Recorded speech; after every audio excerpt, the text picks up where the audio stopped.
ఓం గంగణపతే నమ. ఐం సరస్వత్యే నమ. శ్రీమాత్రే నమ. ద్రాం దత్తాత్రేయాయ నమ. ఓం నమ శివాయ శివాయ గురువే నమ. శ్రీరామ జయ రామ జయ జయ రామ రామాయ నమ. క్లీం కృష్ణాయ గోవిందాయ గోపీజనవల్లభాయ శ్రీకృష్ణ పరబ్రహ్మణే పరంజ్యోతిషే పరమాత్మనే నమో నమ. ద్రాం దత్తాత్రేయాయ నమ. క్రీం క్రీం మహాకాళికాయ నమ. యూట్యూబ్ ప్రేక్షకులకందరికీ కూడా నమస్కారం అండి. నేను పాలపర్తి గురునాథ శర్మ జ్యోతిషం వాస్తు సిద్ధాంతిని మీకంతా కూడా ప్రధానంగా గోచారరీత్యా గ్రహాల యొక్క స్థితిగతి కలయిక వాటి ప్రభావం అంతా కూడా ఈ యొక్క వివాహాది శుభకార్యాల కోసం మేషాది ద్వాదశ రాశుల వాళ్ళకి 2026 ఆంగ్ల సంవత్సరంలో విశేషంగా అంతా కూడా పరిష్కారం చెప్పడం జరుగుతుంది. వివాహాది శుభకార్యాలు జరగాలి అంటే ప్రధానంగా చూసుకోవాల్సింది ఏంటంటే లగ్న చక్రంలో ఈ యొక్క సప్తమ స్థానము ప్రధానంగా పంచమ స్థానము నవమ స్థానము కేంద్రంగా చూసుకోవాల్సి ఉంటుంది. ప్రధానంగా వివాహ కారకులైన గ్రహాలంతా కూడా చూసుకుంటే సప్తమాధిపతి మరియు లగ్నానికి సప్తమాధిపతి యొక్కరంగా ఉండాలి. ప్రధానంగా చూసుకోవాలనుకుంటే కనుక జాతకరీత్యా ప్రధానమైన కారణాల వల్ల వివాహం ఆలస్యం అవుతూ ఉంటాయి. ప్రధానంగా మానవాళికంతా కూడా పూర్వజన్మలో చేసుకున్న పుణ్య ఫలితం వల్ల వివాహాది శుభకార్యాలు శీఘ్రంగా జరగడానికి ఆస్కారం ఉంటుంది. ప్రధానంగా చూసుకుంటే ప్రధానంగా ఈ యొక్క నవమ స్థానంలో కనుక రాహు సంచారం జరిగి ఉంటే దాన్ని పితృదోషం కారణం అంటారు. తర్వాత పంచమ స్థానంలో రాహు ఉంటే కనుక ఈ యొక్క కాలసర్ప దోషం అంటారు. ప్రధానంగా చూసుకుంటే కొన్ని అష్టమ స్థాన దోషాలని చెప్పేసి మాంగళ్య యొక్క దోషాలని చెప్పేసి కొన్ని ప్రధానమైన దోషాలు అనేది ఉంటాయి అన్నమాట. దానికంతా కూడా జ్యోతిష శాస్త్ర ప్రామాణికంగా మీకంతా కూడా తంత్రశాస్త్రంలో అంతా కూడా చెప్పడం జరిగింది. ప్రధానంగా ఈ యొక్క జ్యోతిష కారకత్వంలో ప్రధానంగా గ్రహాల యొక్క కారకత్వంలో అంతా కూడా ఈ యొక్క శుక్రుడు బృహస్పతి అంతా కూడా వివాహానికి కారకం అవుతుంటారు. ప్రధానంగా చూసుకుంటే అంగారకుడు కూడా వివాహానికి కారణం అవుతుంటారు. చంద్ర భగవానుడు చంద్రబలం కూడా యోగకరంగా ఉండాలి. బృహస్పతి అంగారకుడు మరియు శుక్రుడు చంద్ర భగవానుడు సప్తమాధిపతి ఏ లగ్నం అయితే ఉందో లగ్నానికి సప్తమాధిపతి యోగకరంగా ఉండాలి. అష్టమ స్థానంలో ఈ యొక్క పాపగ్రహాల యొక్క కలయిక లేకుండా ఉండాలి.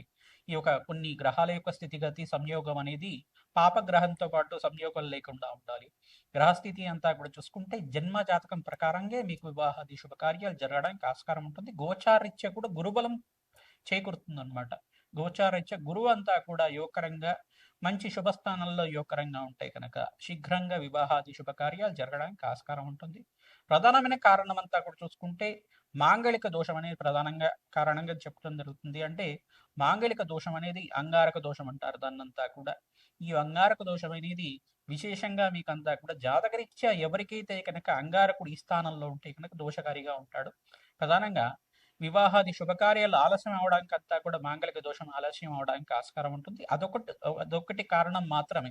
అదొకటే కాకుండా పితృదోషము స్త్రీ శాపము పితృదోషం అనేది మాతృమూలకమైన పితృదోషం కానీ ప్రధానమైన దోషాలంతా కూడా ఉంటాయి. దీనికంతా కూడా కారణంగా చెప్పడం జరుగుతుంది. పూర్వజన్మ చేసుకున్న కర్మశేషాన్ని అంతా కూడా అనుభవించే విధంగా ఉంటుంది. కావున కర్మఫలతాకన శనీశ్వరుడు అంతా కూడా మీకు ఆ కర్మదోషాన్ని నుంచి నివారణ అవ్వడానికి అవకాశం ఉంటుంది. ప్రధానంగా దానికి పరిష్కారాలు కూడా ఉంటాయి. ప్రధానంగా చూసుకుంటే శ్వేతర్క కళ్యాణం అని చెప్పేసి అంటారు. అర్క కళ్యాణం అని చెప్పేసి అంటారు. ప్రధానంగా జిల్లేడు చెట్టుకి కళ్యాణం చేయించడం అనేది ఉంటుంది. తర్వాత కుంభ వివాహం అని చెప్పేసి ఉంటుంది. అశ్వత్థనారాయణ కళ్యాణం అని చెప్పేసి ఉంటుంది. ఇటువంటి పరిహారాలంతా కూడా ఆచరించడం వల్ల శీఘ్రాతి శీఘ్రంగా మీకంతా కూడా వివాహాది శుభకార్యాలు జరగడానికి ఆస్కారం ఉంటుంది. మేషాది ద్వాదశ లగ్నాల జాతకులంతా కూడా మేషాది ద్వాదశ రాశుల జాతకులంతా కూడా ప్రధానంగా మీకు వివాహాది శుభకార్యాలు జరగాలి అంటే కనుక శీఘ్రంగా జరగాలి అంటే కనుక సుబ్రహ్మణ్య స్వామి కళ్యాణం అంతా కూడా ఆచరించడం వల్ల శీఘ్రాతి శీఘ్రంగా వివాహాది శుభకార్యాలు జరగడానికి ఆస్కారం ఉంటుంది.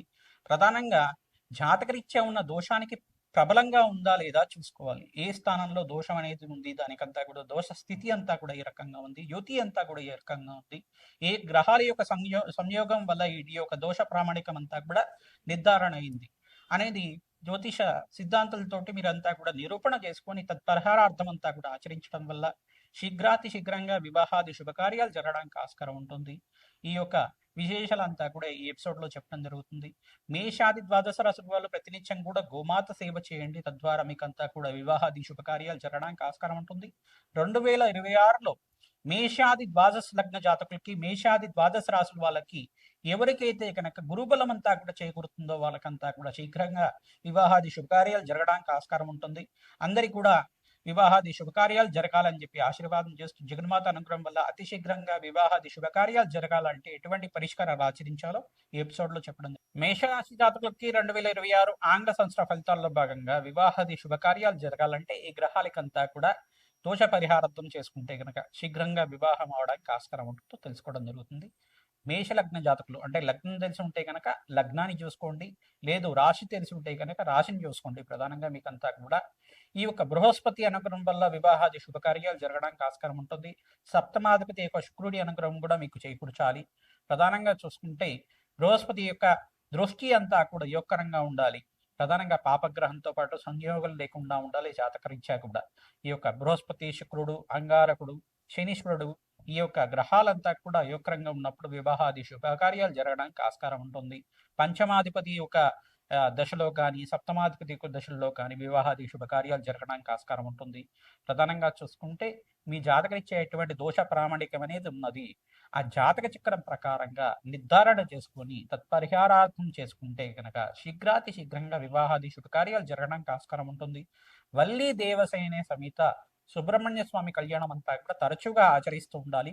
కృత్తికా నక్షత్రం రోజున కానీ పౌర్ణమి వేళల్లో కానీ విశేషంగా షష్ఠి తిథి రోజు కానీ ఈ యొక్క మంగళవారం రోజైనా కానీ మరి గురువారం శుక్రవారం రోజైనా కానీ దేవాలయ ప్రాంగణంలో ప్రతినిత్యం కూడా ఆచరిస్తూ ఉంటే ఈ యొక్క 25 శుక్రవారాలు 25 మంగళవారాలు కానీ 20 శుక్రవారాలు కానీ మహాలక్ష్మీదేవి ఆరాధన విశేషంగా ఇంట్లో అష్టోత్తర నామాలతోటి లేదు సహస్రనామాలతోటి కుంకుమార్చన ప్రతినిత్యం కూడా ఆచరిస్తుంటే స్త్రీలకి విశేషంగా ఈ యొక్క సౌభాగ్య స్థానం అని చెప్పేసి అంటారు. కావున దీర్ఘ సుమంగళి యోగం సిద్ధించడానికి వివాహాది శుభకార్యాలు జరగడానికి అతి శీఘ్రంగా కళ్యాణ యోగం సిద్ధించడానికి ఆస్కారం ఉంటుంది. సుబ్రహ్మణ్య స్వామి మూలమంత్ర సహితంగా విశేషమైన హోమాది కార్యక్రమాలు ఆచరించేయాలి. ప్రధానంగా చూసుకుంటే బగలాముఖి శాంతి హోమాది కార్యక్రమాలు ఆచరించడం వల్ల గురుబలం పెరుగుతుంది. జాతకరీత్యా దత్తాత్రేయ స్వామి వారి మూలమంత్ర సహితంగా జపము హోమాది కార్యక్రమాలు ఆచరించిన వాళ్ళకి విశేషమైన పుణ్యశాంతి కలుగుతుంది.